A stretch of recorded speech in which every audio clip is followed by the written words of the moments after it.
नमस्कार, let's mic में आपका स्वागत है। आप देख रहे हैं नारी न्यूज, वो मंच जहां हम महिलाओं से जुड़ी उन बातों को सामने लाते हैं जिन पर अक्सर या तो बात नहीं होती या फिर बहुत देर से होती है।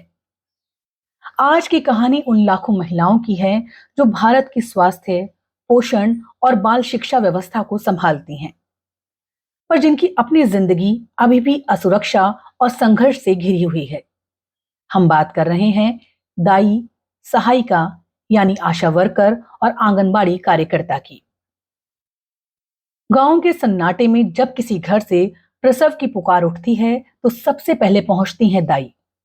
अनुभव और सहजता से भरी ये महिलाएं बिना किसी मेडिकल ट्रेनिंग के, अक्सर बिना किसी साधन के एक नई जिंदगी को जन्म देती हैं। उनके हाथों में ना कोई दस्ताने होते हैं, ना आधुनिक उपकरण, सिर्फ भरोसा, अनुभव और सेवा की भावना होती है। लेकिन उनकी ये सेवा, जिसकी वजह से हर दिन हजारों बच्चे सुरक्षित जन्म लेते हैं, समाज में ना तो मान्यता पाती हैं और ना ही सुरक्षा। इसी तरह गांव गांव, शहरों की गलियों तक पहुंचने वाली एक और महिला होती है, आशा वर्कर। ये वो महिलाएं हैं जो घर घर जाकर पूछती हैं, बहन जी जांच करवाई क्या? बच्चे को टीका लगवाया? खून की कमी तो नहीं है? इन सवालों में न केवल जिम्मेदारी झलकती है, बल्कि एक पूरे परिवार की सेहत की चिंता भी होती है। सरकारी योजनाएं, टीकाकरण, परिवार नियोजन, नवजात की देखभाल, ये सब इन्हीं के कंधों पर चलता है। लेकिन विडंबना ये है, जो महिलाएं सरकार की सबसे अहम कड़ी हैं, उन्हें खुद सरकार स्वैच्छिक कार्यकर्ता कहकर उनके अधिकारों से दूर रखती हैं। और फिर आती हैं आंगनबाड़ी कार्यकर्ता। आंगनबाड़ी केंद्र केवल एक कमरा नहीं होता, वो गांव का पहला स्कूल होता है, जहां बच्चों को पोषण भी मिलता है और पहली बार शिक्षा से परिचय भी। यहाँ बच्चे सिर्फ अक्षर नहीं सीखते, बल्कि जीवन की शुरुआत करते हैं। इसी केंद्र में गर्भवती और स्तनपान कराने वाली महिलाओं को पोषाहार मिलता है, बच्चों का वजन मापा जाता है, टीके लगते हैं और स्वास्थ्य पर नजर रखी जाती है। ये काम भी उन्हीं महिलाओं के कंधों पर टिका है जिन्हें हम कार्यकर्ता कह देते हैं, लेकिन जिनकी रोजमर्रा की हकीकत बहुत कठिन है। अब सवाल उठता है, इतने बड़े काम के बदले इन्हें मिलता क्या है? एक दाई को किसी प्रसव पर 500-700 रुपए मिलते हैं, वो भी कभी कभी। आशा वर्कर को महीने भर दौड़ धूप के बाद 2 से 3 हजार रुपए इंसेंटिव के रूप में, और आंगनबाड़ी कार्यकर्ता को 7-8 हजार रुपए महीना, जबकि सहायिका को इससे भी कम। यानी जो महिलाएं 8-10 घंटे घर से बाहर, खेतों, पगडंडियों पर, गांव की गलियों में काम करती हैं, वो देश की स्वास्थ्य व्यवस्था को टिकाए रखती हैं, लेकिन खुद को टिकाए रखना ही मुश्किल है। इन महिलाओं को ना तो सरकारी कर्मचारी का दर्जा मिलता है, ना पेंशन, ना बीमा और ना ही मातृत्व लाभ।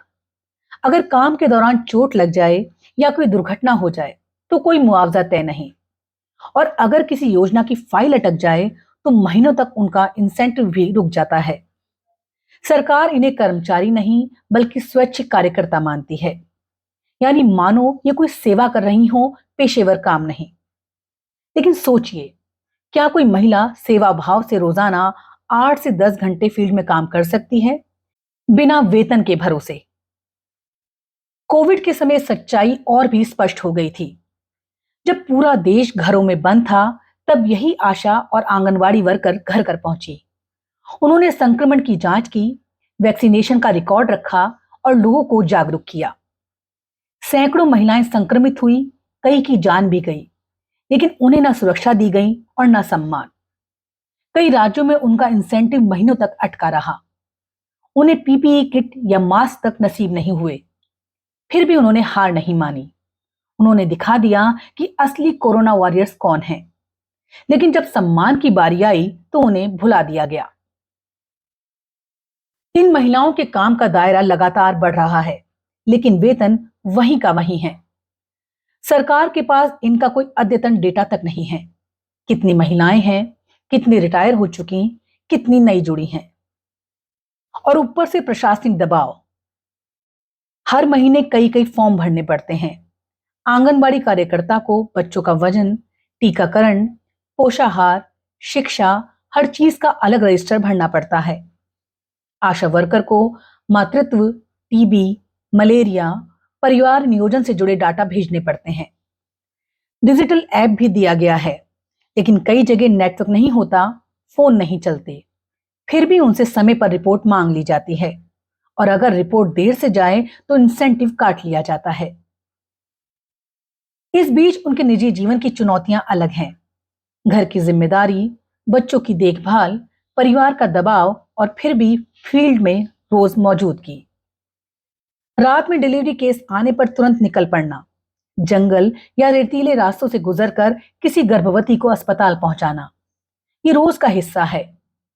कई बार समाज में पुरुषों के ताने सुनने पड़ते हैं, कई बार असुरक्षित हालात में काम करना पड़ता है, लेकिन फिर भी ये महिलाएं अपने काम से पीछे नहीं हटती, क्योंकि उन्हें पता है अगर वो ना जाएं तो कोई और नहीं जाएगा। देश भर में अब ये महिलाएं अपने हक के लिए आवाज उठा रही हैं। दिल्ली, पंजाब, बिहार, महाराष्ट्र, हर जगह आंगनबाड़ी और आशा वर्कर्स ने आंदोलन किए हैं। उनकी एक ही मांग है, हमें कर्मचारी का दर्जा दो। कई राज्यों ने उनके मानदेय में थोड़ी बढ़ोतरी भी की है, लेकिन वो अभी भी न्यूनतम मजदूरी से कम है। कुछ जगह इन महिलाओं को बोनस या साइकिल जैसी सुविधाएं दी गई, पर यह दीर्घकालिक समाधान नहीं। जरूरत है एक ऐसी नीति की जो इन महिलाओं को अधिकार दे, केवल प्रशंसा नहीं। अगर सच में बदलाव लाना है तो सबसे पहले इन महिलाओं को सरकारी कर्मचारी का दर्जा देना होगा।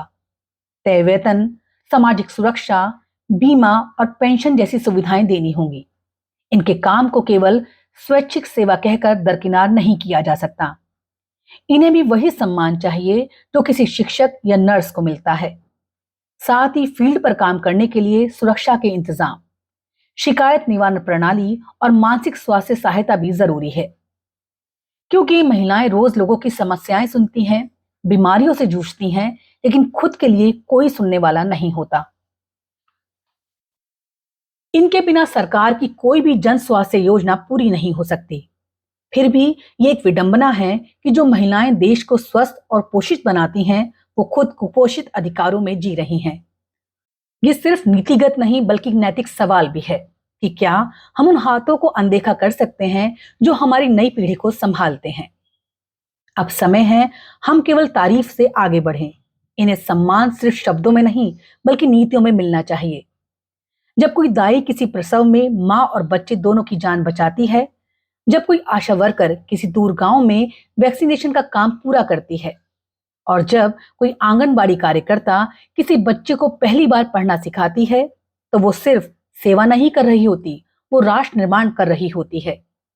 इनके अधिकारों की रक्षा, इनकी आवाज की गूंज और इनके श्रम का मूल्य तय करना, यही असली विकास होगा, क्योंकि समाज तभी आगे बढ़ता है जब उसकी नींव मजबूत होती है, और इस नींव का नाम है ये महिलाएं। नारी न्यूज में हम यही मानते हैं कि सम्मान और अधिकार सिर्फ उन तक सीमित नहीं होने चाहिए जो दिखते हैं, बल्कि उन तक भी पहुंचने चाहिए जो चुपचाप इस देश की जड़ों को सींच रही हैं। हम फिर लौटेंगे महिलाओं से जुड़े एक और अहम सवाल के साथ। तब तक के लिए नमस्कार। देखते रहिए, सुनते रहिए लेट्स माइक।